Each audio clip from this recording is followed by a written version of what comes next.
This is a Zenith 750 Cruzer two-person airplane, and this is going to be experimental. My dad and I are building it in our garage, and that's basically the premise for this channel. So here we go.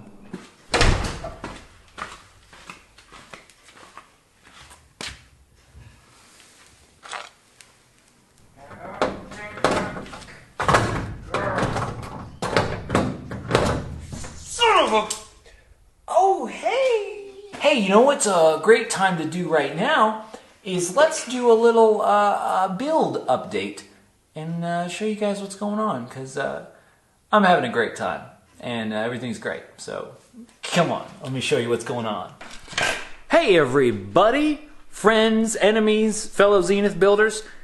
Here's what's going on. So I realize it's been a while since the last update video, big surprise there, and but we've actually been doing some good stuff. We've been getting some stuff done. I'm going to try and make this one as smooth and gentle as I can so that you can see what's going on. Okay, so I just finished filming sort of the tour video, so if you're curious more about just kind of what we have going on around here in the garage, go check out that video if it's up yet. But what I want to show you is what we've been working on, and honestly it's kind of hard to remember all the stuff that we've been working on because we've been working on so much. Last I left off, we had just, I think we had just gotten the cowling up there, which we've stored up there. It's that big gray whale looking thing, and let me just show you the front of that because it's kind of neat. So there's the front, and that square piece some people like to call the mouth, but that is where the air is going to come in. And it just occurred to me that it is not cut out. At least I'm pretty sure it's supposed to. No, that's supposed to. No, wait, is that supposed to stay? Yeah, that's probably supposed to be cut out for the propeller and stuff. So we'll have to do that. So as you probably know, if you are a Zenith builder, there is some extra assembly required than it may appear at first. At first glance, and we'll talk about that maybe in other videos, maybe, because I know I've noticed that. So anyway, what we've got going on here, I can't remember if I showed you this or not, but we chopped off the little hooks, these little catches for the normal bungee suspension system on these on the Zeniths. And so we chopped those off. Dad actually did that. Did a fine job. And we're going to replace it with these rubber donuts. And I'm looking forward to that. So we'll just need to weld that. And yeah, that's easy. We'll just figure out how to weld and get a welder. And then we'll weld it or have somebody do it.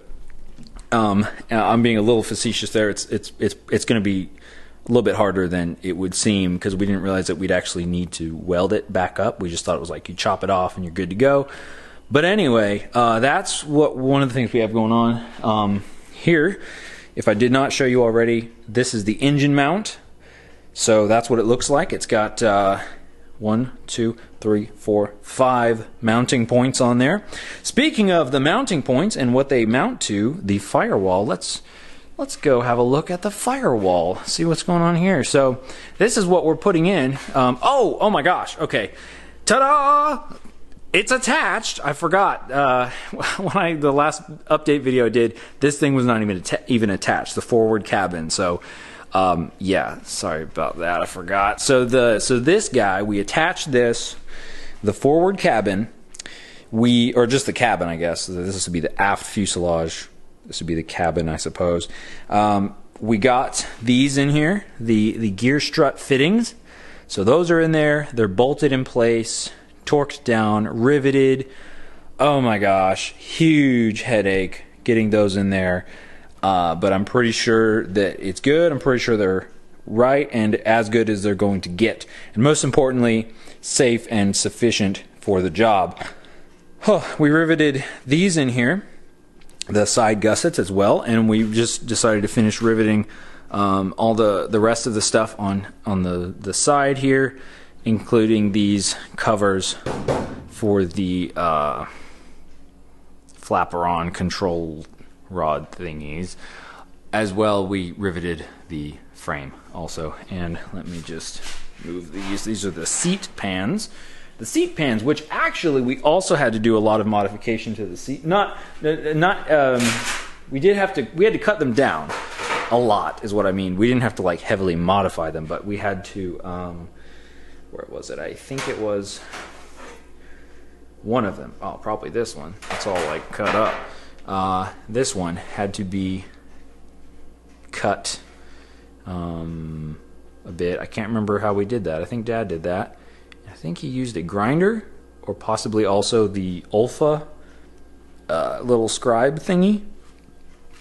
I'm not sure. And then here's what we have.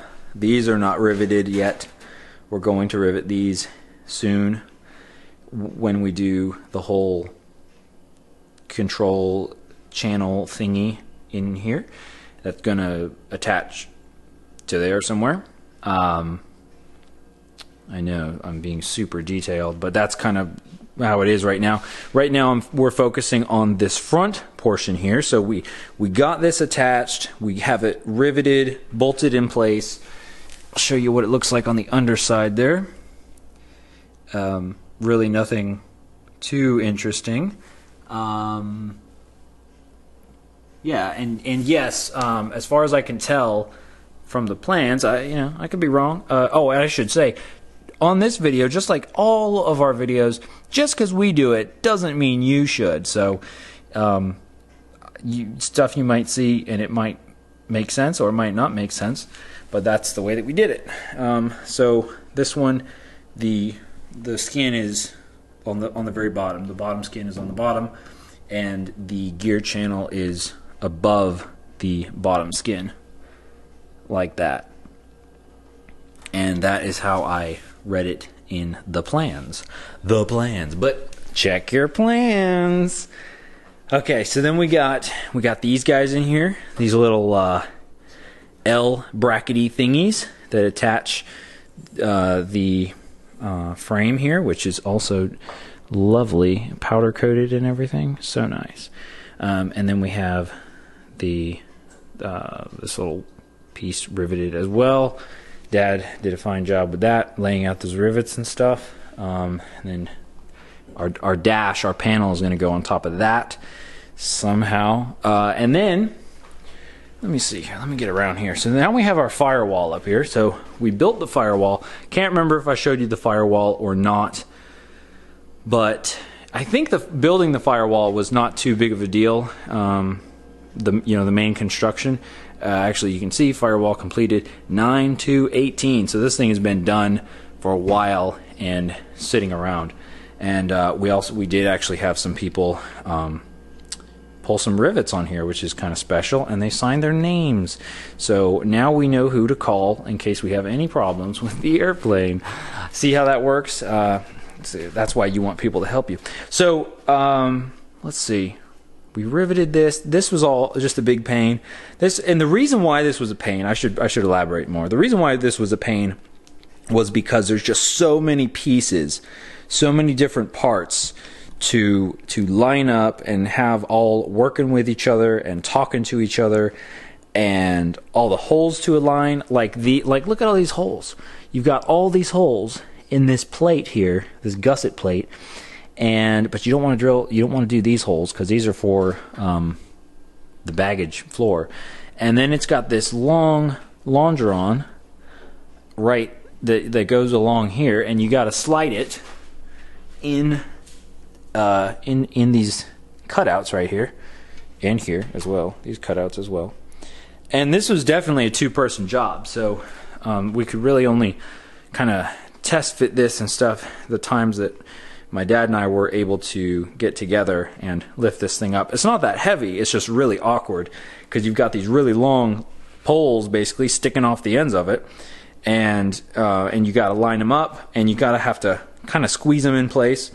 Kind of similar situation with these gussets or with the gear strut fittings, because like you got to line them up as best you can underneath here, along with these doublers, which, like I said in another video, we had to redo those.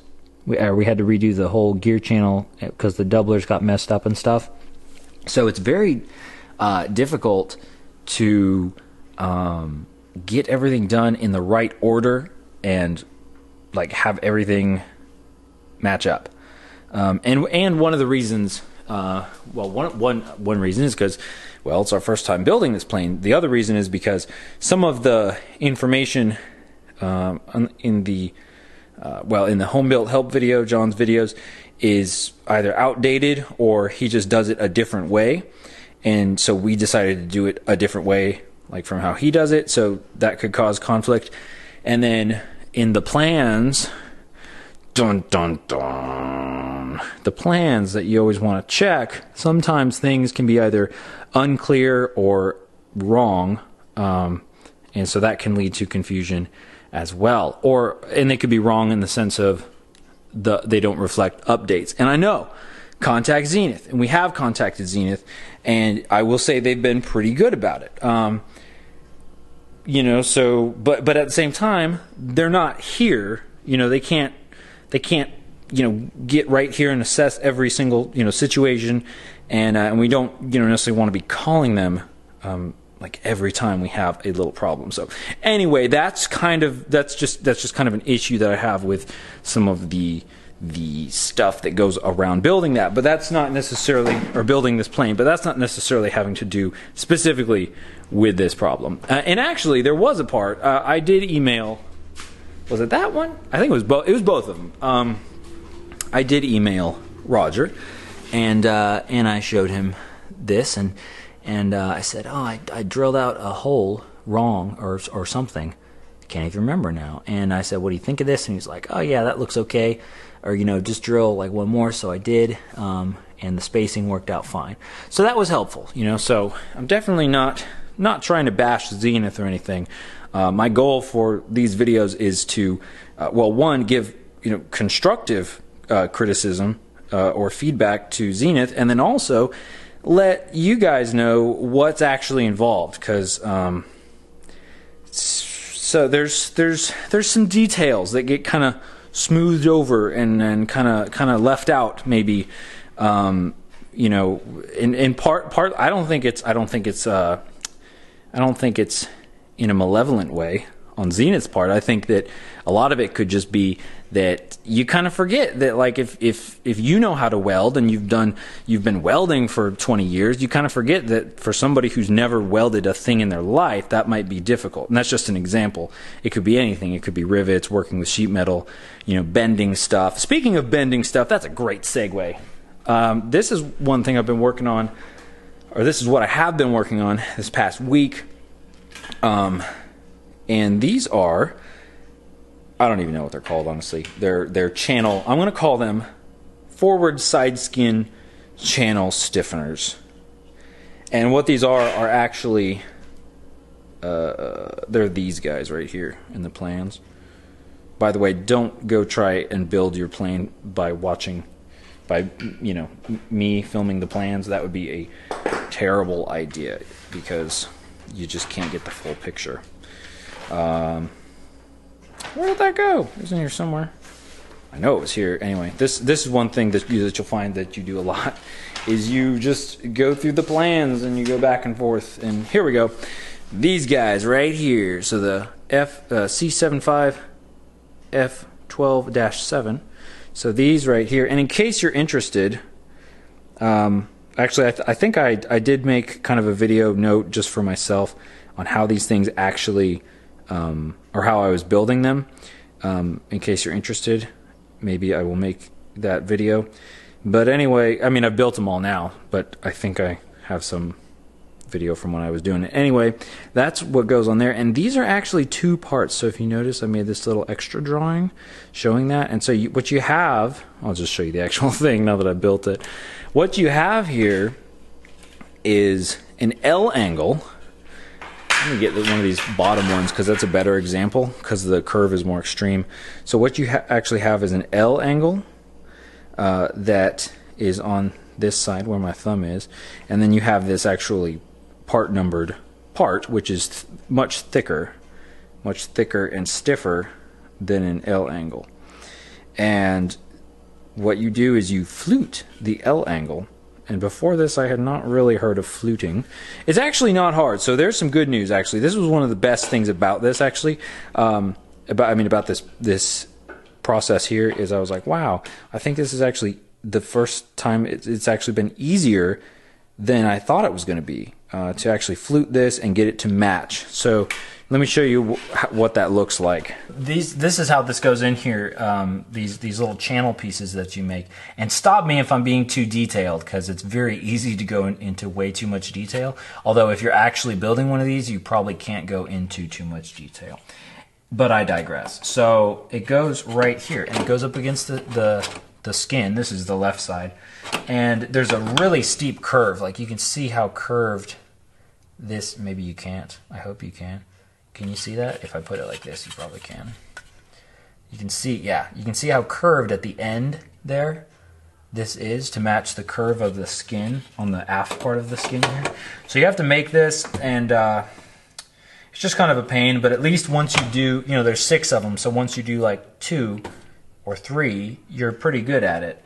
But even so, it took me about an hour and a half or so to make these, because you know, it's never that simple. That's the other rule, is that it's never that simple. It's never that easy as it sounds or seems or someone says, because you know, you might have to end up drilling something else out or taking out another part, or you have to put this up here, you have to cleco it, you have to drill it, then you got to take it off, you got to match it up with something else, put it back on, and then drill it again, and then cleco it. And so again, you know, unless you've done all of these processes like several times, like, you know, maybe, I don't know, professionally, like someone pays you to do it, and this is why people pay people to do this, it's very difficult because you're learning as you go. Another super duper handy tip for you, this sounds obvious because it is, but you should absolutely do this, is get a lot of Sharpies. Sharpies are your friend, and mark everything. Label everything with as much information as you need. So this one is the left hand, it's on the bottom, this side is outboard, and this is forward.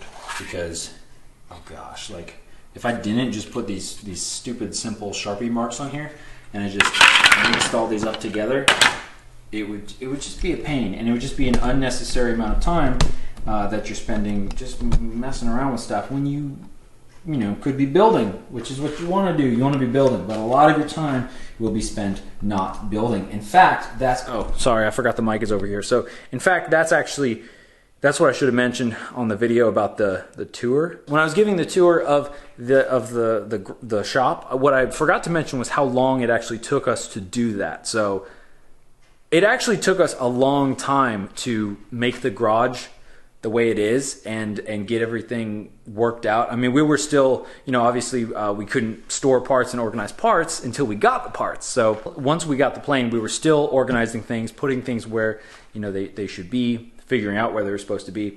So, but it took us, so like March, probably March, April, May, June, I think July. So at least 5 months to get the garage, you know, painted and stuff moved around, and you know, decluttered, get junk out, give stuff away, make room for other stuff, and then of course sorting all the parts once the airplane actually came. So there's a lot involved. The lesson here is you're going to spend a lot of time not actually building your plane in order to build your plane. So just keep that in mind, because what you want to do is you want to like pull out the parts and bam, bam, bam, start putting stuff together like it's a box of Legos. But unfortunately, and I do mean unfortunately, it is not like a box of Legos.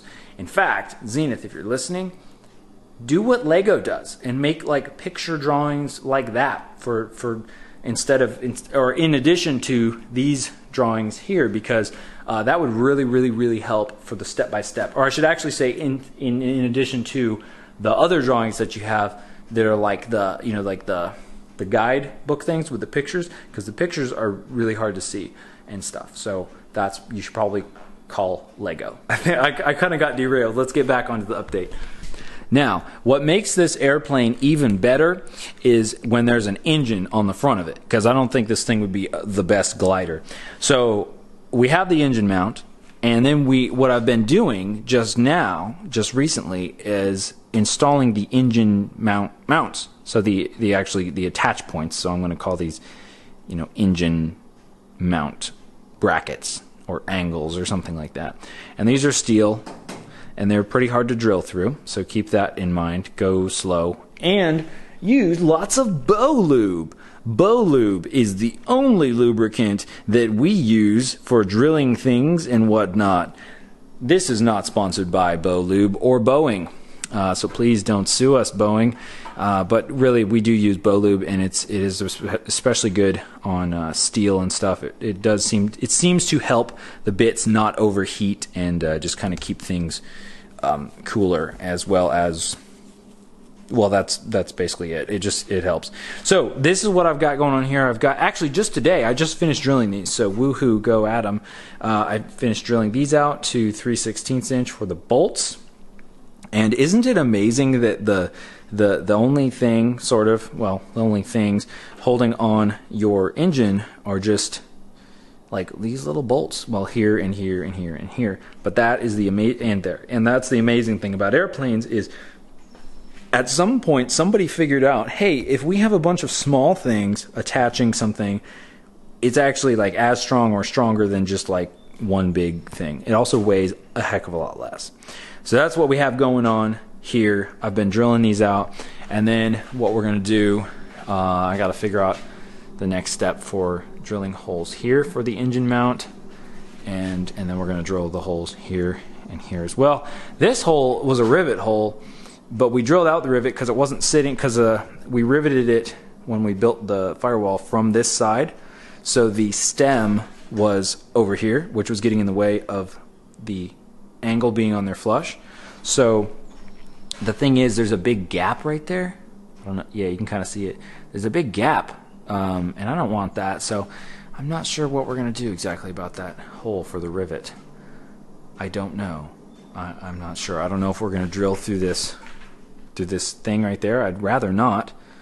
And honestly, I'm not even sure if a rivet really is going to help that much right there. Anyway, that's what, yeah, so that's what we got going on, and then we're going to be doing this. And then the next step is going to be working on the nose gear, that whole thing. And I really wish that this was pre-drilled. That would be great.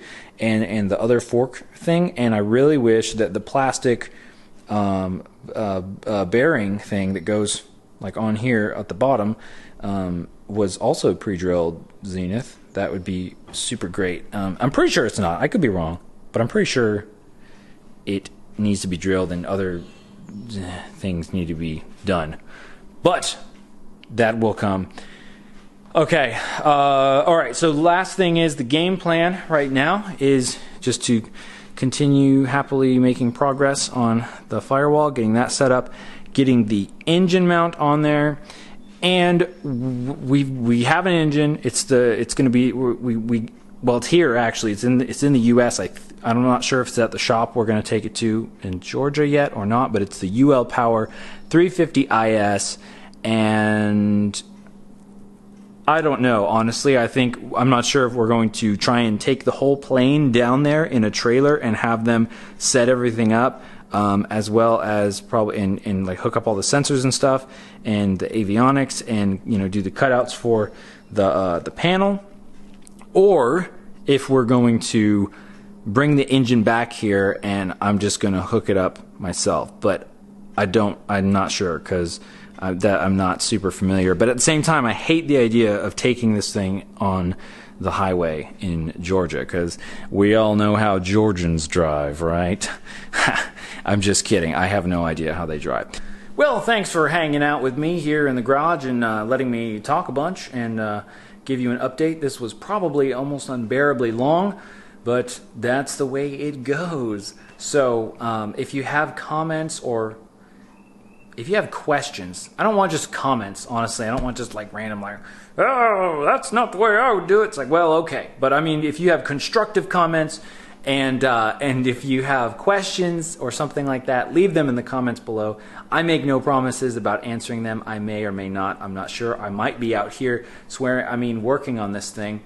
And what else? I don't know. If there's anything else you want to see, just let me know. And I'm going to get back to work. See ya.